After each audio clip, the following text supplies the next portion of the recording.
Hakeem, you're making 30 grand a month as a barber. Mm-hmm. What the heck? I've never met a barber making that much. It's never heard of it. Yeah? Yeah. How on earth did you get there? Honestly, pushing the boundaries of what a barber could make. You know what I mean? Like Google tells you how much a barber makes, 40K a year, 50K a year. You'd be lucky at 80, but like with the new gen and new wave, it's totally different now, So awesome. I was binging all your content on the way here, and I love it. Nice. And I was trying to dissect. I was like, how has Hakeem done it? And that's what we're going to find out about today. But for me, there's kind of like three things going on, right? Yeah. So there's the cuts, there's the content, and there's the community. Yep. So let's go in that order. Let's do it. How did you get into, when did you first start cutting hair? So I started cutting hair in 2020. And So you're fresh to this? yeah, it's only been like under 3-4 years. Yeah. So 2020 was the worst economical time to start a business, right? You couldn't even go outside. You couldn't even, starting a business is like, what do you do? You're going to go bankrupt, right? All businesses going down, shutting down. So I thought, I always have this fire under me that I need to do something. So I looked and analyzed the market on what could I potentially do in this horrible time of economy. So I looked at what was in demand. Because I was 18 at the time, 17 at the time. Dude, you're young as hell. Yeah, That's I was unreal. 17, 18. So I'm like, what can a young, young, dumb and broke guy do? So I looked at, everyone was screaming and demanding for a haircut. So I looked, that's the perfect opportunity to take. And so I butchered, my little brother was my test dummy. I told people to come over. I didn't care about any rules, any regulations. Just started cutting hair. And I had to find a way to get people in the chair. And you couldn't do that by, handing out business cards because you can't even go outside. So I started posting online, and that's where it started my journey. Crazy. Yeah. So you talk about that hunger, or I think maybe you said that fire to do something. Yeah. Where does that come from? Because all the entrepreneurs that we talk to, they say pretty much the same thing. But I'd love to know, if you go back in your origin story, like, why did you have that drive? Yeah, I think a lot of entrepreneurs have a very similar life path. We don't like to take orders. Like if you tell me you're an entrepreneur, I can already tell the type of person you are, that you just don't like taking orders. And it's simply that. I just don't like taking orders where I think there's a better option. Someone telling me what to do. And I know that if you do this, like I'm working for someone else, like, dude, if you do this, you would 10x, right? So I was like, why can't I just do that for myself? So to take it back to my origin story of why I had that fire under me, is actually something I found out to add contribution to that recently. First off is my family. Like I grew up with a mother that we struggled to find a place to live. And we lived off someone else's generosity, living in someone else's house. But back then that was normal to me. As a kid, you're just pure and you're just ready. This is just what you think it is. Yeah, and the world around you is the world around you. It's all you know. Exactly. So I grew up very grateful, loving my mum for the powerful woman she is, for raising the family off of just one briefcase coming into her. So that gave me a lot of fire when I finally matured and realized the reality of the situation I'm in, of being, a very unfortunate situation. So I knew I had to do it for my mum, because she sacrificed isolation from, she knew no one. To this day, she's by herself. The second is, recently I found out that my grandpa is the highest commander of the Vietnam War. So yeah, that was a real shock for me, because it all made sense why I have this fire. Yeah, That's crazy. It is really interesting, you know, like there's a lot of talk about like our family trees and our family lineage and all this sort of stuff. Yeah. And I like later on in my life, I kind of found out that one of my... Yeah, what did you find out? I found out one of my grandfathers was like a proper business guy. Yeah. And I'd grown up my whole life just like, you know, didn't know anything about entrepreneurship. Like mum was a nurse and dad worked for the railway. And then like later in my life, I was like, this guy was like doing crazy stuff with airplanes and like flying around in briefcases. And I was like, what the heck? Yeah. And it made... You kind of resonated with that, yeah? Yeah, because it set more of a context for who I am. And I'm like, like, this is why I am the way I am. Or this is potentially, I don't know if entrepreneurship is like it's genetic. It's quite reassuring. Yeah, like, if someone has done it in your tree, you know that you have that in you. Sure. So there's nothing you should like limit your potential. Like when I found out when my grandpa was the highest commander of the Vietnam War, when the war happened and something went wrong, he will get flown out to that country, to the war place, and analyze to strategically plan for the next like war. So I'm like, that's why I'm a bit of a skizzer of like, I like when something goes wrong. Like, what's a skizzer? It's like you freak out when things happen. Right. Is that an Australian thing, Lawrence? Yeah. Is it? Yeah. Brady, you know Brady, right? Brady Bador? Yeah. You love that term. Like, you guys are so schizo. Yeah, because when something happens, we like need to get to the bottom of it. We need like when something goes wrong, I have to like plan the next 3. Bro, you got that military commander mindset. Yeah. That's insane. Yeah. Okay, so the problem you faced was how the hell am I going to get people in the chair? It's COVID, all these crazy regulations, and you turned. Because of who you are and also because of the generation you're part of, you turned to the beast of social media. Yeah. Tell me about the first bits of content you started putting out. Honestly, just when I first put out content, the reason was I just need to promote somehow, right? So it's literally when you first start creating content, anyone that's watching this, just don't even think about planning. Just literally throw spaghetti on the wall and see what sticks, okay? So it's like... Okay, let me give you... Instructions unclear. There's just people throwing spaghetti at the wall and putting it on TikTok. Yeah. They're like, that's what Hakeem told me to do. What the freak? Gets like 10 million views. Yeah. So it's like creating content is like, let me give you 2 options. Sure. So creating content is like a machine gun, okay? It's like having a machine gun and you're blind, right? And there's a zombie apocalypse. And you're just shooting whatever you can and seeing what hits. Would you rather take that or a sniper, right? Because a sniper is a 1-shot, 1-kill, but you're blind. You're blind because you don't know what works, right? You don't know what content works. You don't know how to edit. You don't know what the market is. So which one are you going to take? Bro, if you miss, you're going to spend a lot of time reloading and then you're dead. Exactly. So my question for the viewers is, are you going to take the machine gun when you're starting off? Or are you going to take the sniper, right? Take the machine gun and just shoot as much shots as you can. Implying that just post whatever, see what works, right? See the data and then use the data. Okay, this one didn't work, but this one had a little bit higher. Let me do more of that content, okay? Then you just have this feedback loop of, okay, you just keep going, and then it just cycles and then you just having a linear growth. Yeah. It's amazing. Yeah. And whenever you have that approach, you're actually interacting with the marketplace. Yeah. You know, so you see what people want. And people tell you what you want, especially on TikTok. They'll tell you what they like and what they don't like. Yeah. What bits of your content started to do well? It started to do well with understanding what people want. So things such as value, right?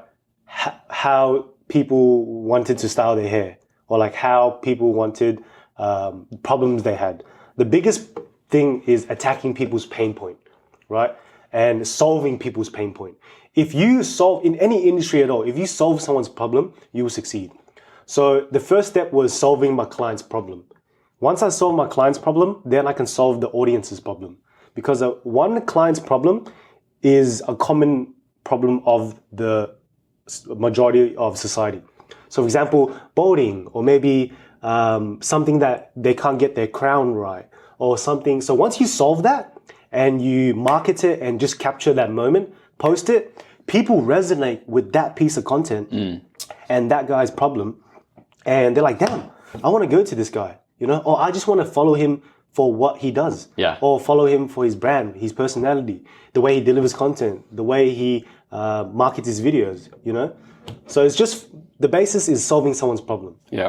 One of my favorite quotes is that no matter what niche you're in, we're all in the business of transforming people's lives.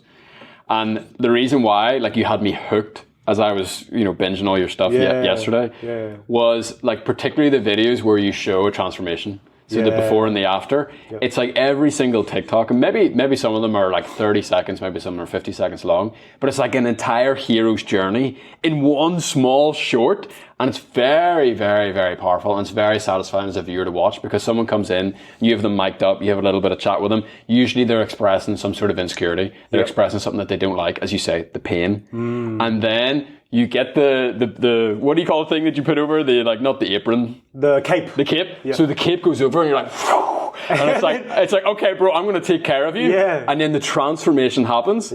Other side, they're happy, they're excited, they look great, it's shot really well, whoever shoots them, shout out to that. And as a viewer, it's incredibly satisfying. It's very attractive because you're just like constantly transforming somebody.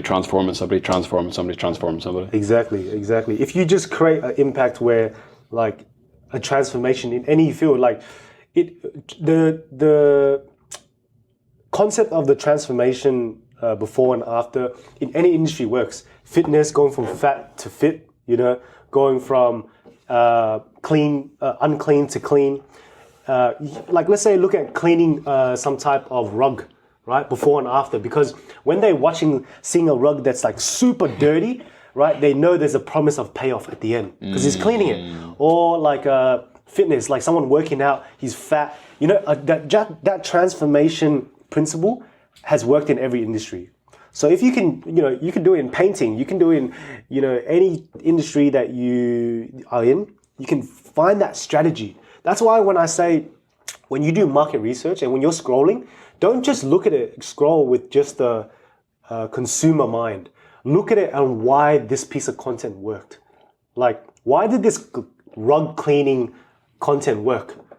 It's because, first off, it's super dirty and he's cleaning it and it's satisfyingly coming off. Try to somehow, you know, apply that same concept into your content. So that's how I've been able to get my videos to blow up, by looking at what works, right? So going on the explore page and seeing the most popular video and applying that same concept. Maybe it's not even the same, like in the same industry, but applying that into the world of barbering. And then test it out. And then if it works, replicate it. Yeah. I love, the thing that I also love about your content machine is that guys will come to you who have like pretty crazy hair, or they'll have some sort of big problem that they feel like no other barber can solve. And because they've seen you do it for somebody else, like I literally watched the video and the guy was like, you asked them, why did you come to me? Even though the price is, you know, 5 times more or whatever. They're like, because I saw you do it for somebody else. And then so you attract more of those people, which means you have more interesting content where the hair's bigger, the hair's crazier, the transformation's even greater. So it's like a flywheel, like it gets bigger and bigger every single time that it goes around. How did you start to increase your prices? Because this is something that a lot of people in any niche, in any industry struggle with, but I think particularly service-based, in-person guys like barbers, like my barber all the time, I'm like, bro, you need to put your prices up. No, I'm afraid, I'm scared. So how did you walk through that journey for yourself? So how did I raise my prices? One of the biggest things to me raising my prices, the barrier to that, was fear of change. Everyone has a degree of fear of change to a degree. So once I understood this concept that on the other side of pushing beyond my fear is something that's going to be progress towards my goals. And I knew that, like, my service was worth more, right? And sometimes I knew I had a thought that my service isn't worth more. So it's just like this, your mind goes crazy. But the one way to raise your prices is first work within and break out of that, like, comfort zone. Because your barber right now, he doesn't want to raise his prices, even though you keep telling him to, right? Every week. every week. Well, every time I get a cut. Yeah, every time you get a cut. It's because he doesn't want to deal with that fear. But like my motto is always run towards your fear, right? So that's the first part. Internally, that's how to raise your prices, right? Like get rid of that imposter syndrome. The second one is market, right? Market your work and practice marketing your work. You don't have to be great at it, but you just need to progress, right? When I first started, my first piece of content is not how my content right now is. It's just that I've taken more reps more than you, right? I could be horrible at the camera. I was horrible at this. But if I put like 3 pieces of content out a day and you're only getting out 1 a day, in a year, I've 900x'd you, right? So I've got more reps over your once a week. So the first one is start within, change your belief and change your imposter syndrome, run towards fear. And the second way is to get more reps up. That's how to increase your price. Because a few of these shorts are class. Like you gotta go check them out. They're very, very, very addictive to watch. What I noticed kind of because I went backwards. Like I went quite, maybe like a few months or maybe a few years ago. And then I watched a little bit of the progression. Yep. And something interesting started happening, and I could be totally making this up. So tell me if I'm wrong, okay? Tell me your analysis. So what I saw was that people then started to come because they wanted to be in the chair. They wanted to be on TikTok. And there was like even some young kids, and I think if I understood right, they were like, oh, this is my birthday present, is to come here and be here with you. So not only have you elevated like your skills and your cuts get better, but you also have created like this very attractive chair that people want to come and be a part of. And that's also a way how you can charge what you charge as well, because then all of a sudden you're in crazy demand. So you have to raise the prices. How am I doing? Tell me. Yeah. That's exactly right. I get kids that are like 8 to 12 coming in because they just simply want to be a part of the experience. Right. They see the very, very like high energy videos and the videos that are like extreme transformation. They want to be a part of it. They want to be, and they tell me like, yo, I just really wanted to like meet you and be in the chair and feel this type of vibe as well. And they tell me like it meets the expectation.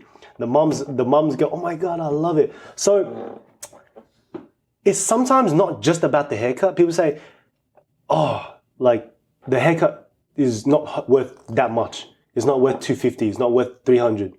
But they miss the point that what comes with the haircut, right? So I think you're totally right with that. Yeah. Unless it's Lawrence, like just spamming in the comments and putting fake testimonials in the shorts. Someone said something really interesting. They said, dude, this guy didn't get a haircut for $250. This guy had a small life transformation.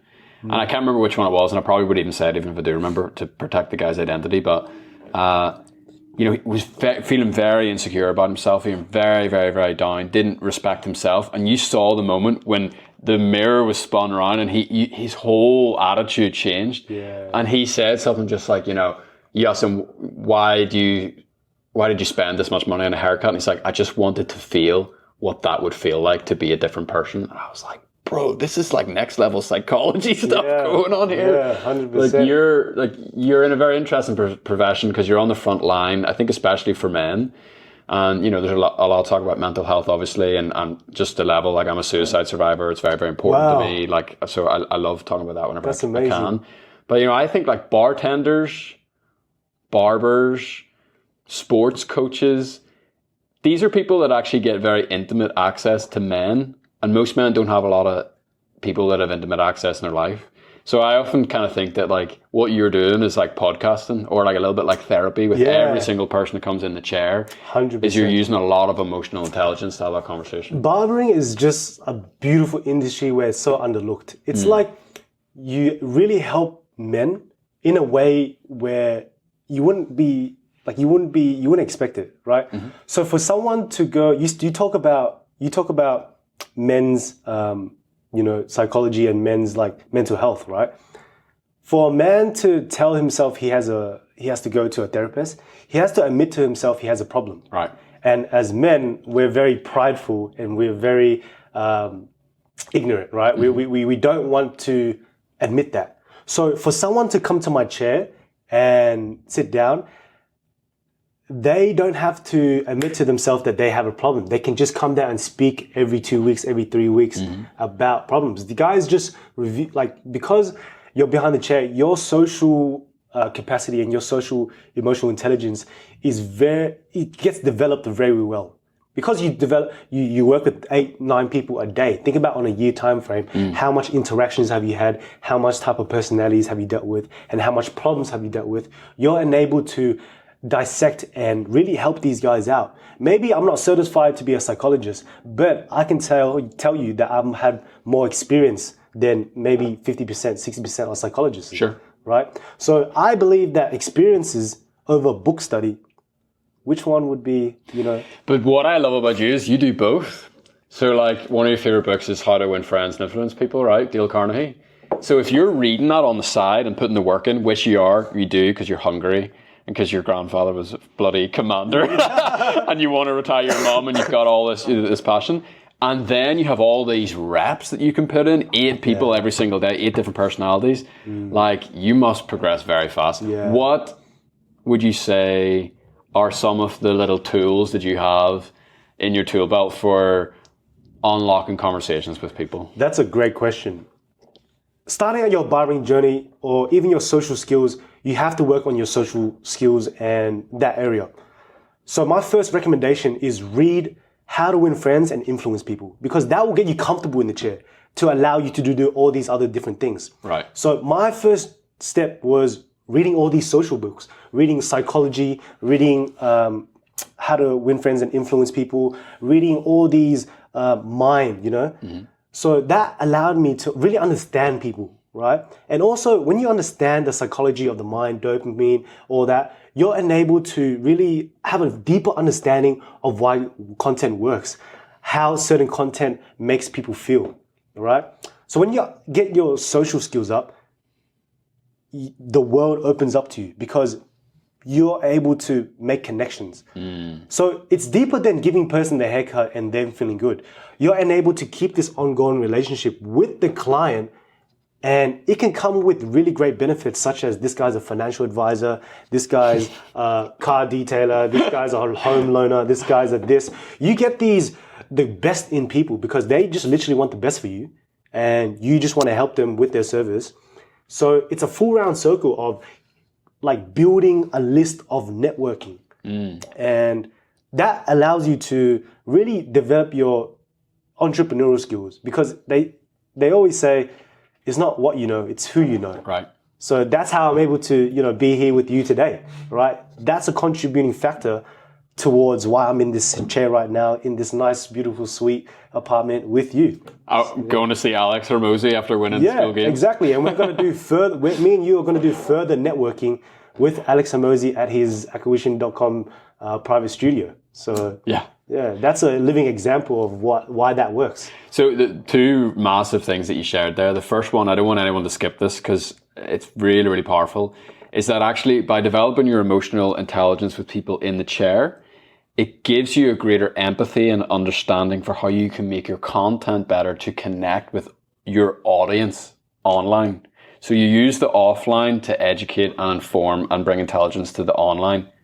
Crazy. Yep. And then the second thing is that I kind of heard between the trees is that, yes, you build amazing relationships as a barber, but because you're constantly putting your prices up, the quality of your customer is also increasing. So the value on the quality of your network is also increasing. Yep, 100%. The people around you elevate as well, because you just naturally elevate to a higher socioeconomical status. And when you're in that level, you meet high quality people.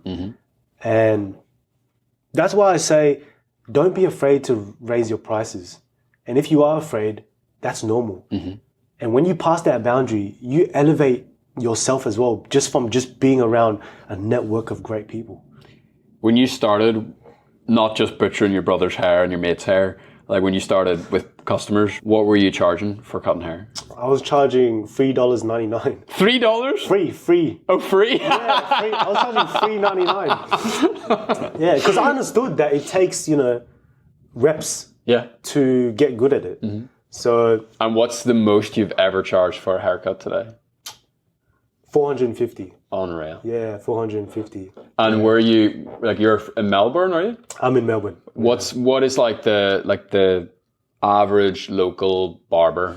I would say $50, $60. So you're exponential. Yeah, it's like 5 times more. And like everything, it's exponential. As your content gets bigger, as you become more skillful, it's like I don't want to put a time frame on it because I don't want to limit your growth journey. Yep. But it wouldn't surprise me in the slightest if the next time I talk to you that you're like, I charge $1,000 for a haircut. So the thing about being a barber or being like just a person that works is you're always trying to increase your hourly wage. So as a barber, you have to find a way to increase your hourly wage. If you're staying still and just cutting at 50, you're just no more than a 9-to-5 person. Mm-hmm. They're just working under your own terms. You need to find a way to increase your hourly wage, right? So each year, what are your goals? Sit down and reflect with yourself on where do you want to be but at the end of the year? If you're charging $35 right now, where do you want to be at the end of the year? People don't think about these things. They don't think about and ponder what they look like in a year, 2 years, even 3 months. Because I can safely say that 6 months ago, I'm definitely not the same person as I am today. Right. Even if you asked me 2 weeks ago, I'm not the same person because I'm always looking to grow. So you need to have that mindset of a growth mindset, right? Even if it's just 1%, even if it's just, a little bit a day, that compounds over a year. Yeah. Totally. Yeah. So you start cutting hair in 2020. Yep. You start putting out content. The content machine goes really, really well. That gives you more leverage that allows you to increase your hourly rate as a barber. You have gone through, the hero's journey of understand how to run a barbering business. You build it up to 20K per month. And then you're able to move to the next level. And I'm spelling it out like this because anyone in any niche can do what you've just done. 100%. And the third level is you decided to start a community where you teach other people just like you to do what they're doing and accelerate the journey that you went on faster. Mm-hmm. How did you find Skool? I found Skool through literally looking on how I can help my audience, right? So I really wanted to help this industry of barbering, right? And how could I do that, right? How could I elevate the people around me? Because everyone asks me, I simply saw the demand that, the audience in Australia and in the US, they didn't really have any type of guidance towards getting there, right? Getting to raising their prices. So my first step was, okay, how do I do that? At the start, I was like, okay, maybe I can do one-on-one sessions, but then that doesn't help the whole industry. Right. I wanted to make a big impact. So first off, I did some research, right? And Alex Hormozi has always been a person that I took business advice off. I read all his books. And once he made the investment into Skool, that's if someone like that has never endorsed something, he puts his, whole feet in Skool. Mm-hmm. I'm like, I have to check this out. So I'm a person that always invests in myself. So I looked, is there any mentorships? So I can fully transparently say that, I don't know everything, right? So I always consistently have mentors.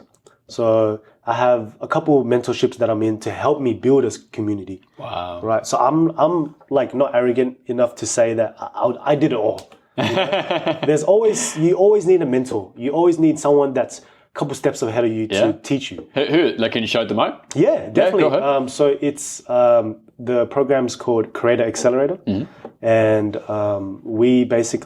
they've helped us and put their input into how we build this community, and it's looking like there's no limit for us. Unreal. Yeah. So you get on Skool, there was a demand from other barbers that follow you and they see what they're doing and they want it. And so Skool allows you to set up this amazing community where you can bring other barbers in and basically like show them how to do what you've done. 100%. What has worked for you? I'll come at this from a couple of angles, so whatever interests you most. What has worked best for you in terms of like delivering results for your people? And then what's also been the most powerful way to get people into the community for you? Simply, the program that the program that I've created is basically clear steps, actionable steps, and the right information. Because I've been on to a lot of barber courses, and they give you a lot of fluff. I just want to give you exactly what you need, and basically all the information I wish I had, right? With the actionable step, because knowledge is power, but I actually very disagree to that. Applied knowledge is power. Let's say a fat person knows not to eat candy and knows not to sit around on the couch all day, but doesn't do it, right? Then it's simply that knowledge has no value then. There's no point knowing it. So I say applied knowledge is power. So I've given the actionable steps and the bridge to actually get to $100 a cut, get to 10K per month. That's why we have multiple students making 10K a month, right, in their high school years, right? So barbering is the best thing to get into as a teenager, because what are you going to do as a teenager? You're young, you're dumb, you're broke. I can confidently say that because I was like that. Sure. So barbering is the gateway to getting you to entrepreneurship, right? It allows you to manage your time, manage your schedule, right? Manage a whole social media platform, right? And a bunch of these things that require business skills that equip you for your next venture. Right. Yeah. So that's how my students have been able to get so much results. Hit within joining after a week, hit 500K views. Within joining from like under 1K views to 10K plus. EJ Hines in our mentorship already like hit 10K followers straight away. Wow. So that's the results based, right? I never actually would have thought that. Now you said it makes total sense. Where it's like if you're like super young, like if you're a teenager, like barbering is a really great first business. Yeah. Because like, and this is different to like start dropship and start this. No disrespect to those things, but you get the social component, and like for following generations, like building that social muscle is going to turn you into an absolute 100%, weapon. 100%. You build your social battery. You build your social skills. Build your financial tracking. You have to calculate all these things. How much client I have, how much money is coming in. You start thinking about like money more. You start being more conscious about if I become the best version of myself, my business will increase. So you become your own entity instead of working for someone else. So the best option. One of the best options for a teenager that wants to escape the matrix and get away from working for someone else is start barbering, right? You will hit 10K a month within your first year. Yeah. Amazing. Yeah. So how did you win the Skool Games? Like tactics, what actually helped you grow and scale your community to what it's at now? Yeah. So we literally spent a whole month like market researching. Actually, instead of just thinking that I know everything, thinking that I know what people want and what would help people, we actually got people from our audience and interviewed them and asked them, okay, what are your problems? What do you think you need to get to 10K? What do you think you need to solve your problems, right? And we even went deep down into their like root problems.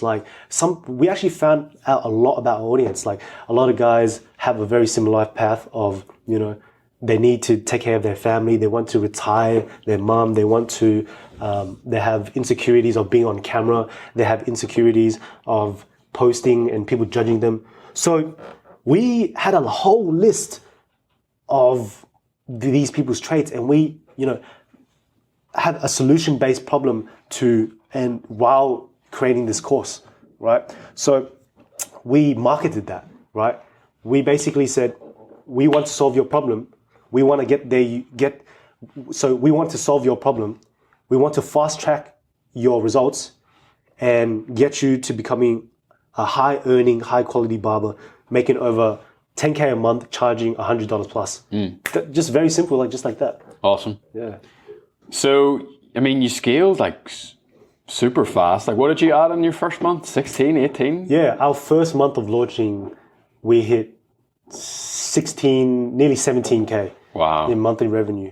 Yeah. Isn't And it- that's reoccurring. So we're only going to add, we're aiming for the moon. So what's your plans for going forward with the community? Because like this is like we're super early, Yeah. you know. Like imagine where's this going to be in a year time, in 5 years time, like 100%. Crazy. It's our first month, right? It's our first month, and we've already allowed people to create results, build monthly recurring revenue. So our plan is to the moon, but a long-term plan of 3 to 5 years. We want to create the most impact we can on the barbering industry. We want to change this narrative that barbering is a side hustle. You know, we want to change that narrative where people can be like, damn, I want to become a barber, right? People used to think like, oh, when are you going to get a real job? How's your little business going? You know, that's what happened to me. People said that, you know, I had a radiation degree and a scholarship to get into, you know, like medical school and stuff like that. damn son. Yeah. So I completely declined that for this industry. So I want to have the most impact on this industry, get people results so they can see the potential and shine a light on this barbering industry to really make this a profession, right? Because it is a profession. Barbers are making like 17-year-olds, 18-year-olds making 120K a year, 150K a year. If that's not a profession, I don't know what is. Yeah. Hakeem, this has been unbelievable. Like I love the full scope of your journey. And there's been some really nice like nuggets in there. Like I love that you paid for mentorship, you know, for how to launch a school community. I spent 10 grand, 15 grand, you know. Like that's phenomenal. Yeah. And the results of that is evident. Yeah. Talk to me about that transformation in your own life, right? So like if I had you like sitting down in the chair and you were telling me the before, which you already have done, we flip the cape over and then you tell me the after, like this entrepreneurial journey, what has it done for you? How has it changed your life? How has it changed you as a person? I think it's revolutionized my life. If I was to take, because I was going to take either one or two paths. It was really black and white.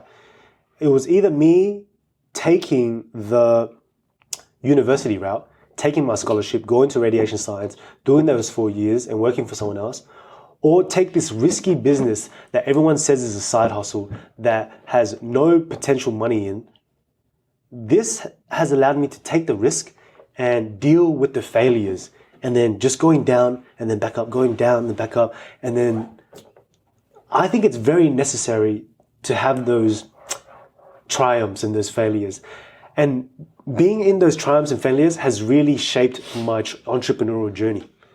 That entrepreneurial journey really shapes you and builds character. And it's allowed me to do all these different things, like pushing my mindset to do really hard things, such as do fighting, right? So I fight, and I'm a Muay Thai fighter, basically a kickboxer. So I've had... Bro, Mark's Muay Thai as well. Oh, you do Muay Thai as well? Let's go. No wonder why I relate with you guys so well. You guys are sweet. So yeah, I've had 4 fights and 0 losses. So I don't think if I was to work for someone else, I wouldn't have that grit, that fire, that edge, like if I was to go, you know, into the entrepreneurial route, the risky entrepreneurial route. So honestly, being an entrepreneur and being business-minded has really, really shaped me who I am.